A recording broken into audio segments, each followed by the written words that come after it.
কাজের ফাঁকে অজানাকে জানতে যারা মোবাইল নিয়ে বসেছেন এবং আমার এই ভিডিওটি প্লে করেছেন সকলকে জানাই ধন্যবাদ।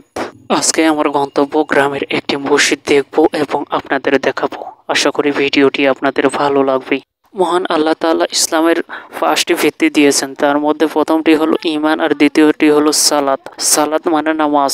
নামাজ আদায় করার জন্য প্রতিটি মুসলমানকে মসজিদে যেতে হয়। তাই তো আমার এই ভিডিওটি আপনাদের দেখব এবং দেখাবো গ্রামের মসজিদ কেমন হয়। আমি যেই রাস্তাটি ধরে চলে আসলাম সেটি হলো মসজিদের রাস্তা।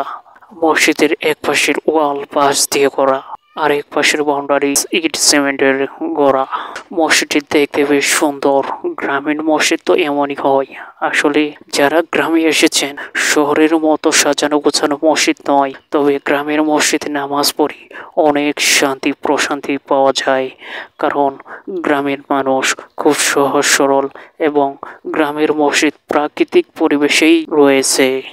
এই মসজিদের চারপাশে প্রাকৃতিক পরিবেশে ভরপুর, মনকে রাগিয়ে দেয়। এই মসজিদটিতে 100 মানুষ নামাজ আদায় করার ব্যবস্থা রয়েছে। পাশাপাশি 10 জন মানুষ একসাথে উজু করতে পারে। একটি বাথরুম, একটি প্রস্রাবখানা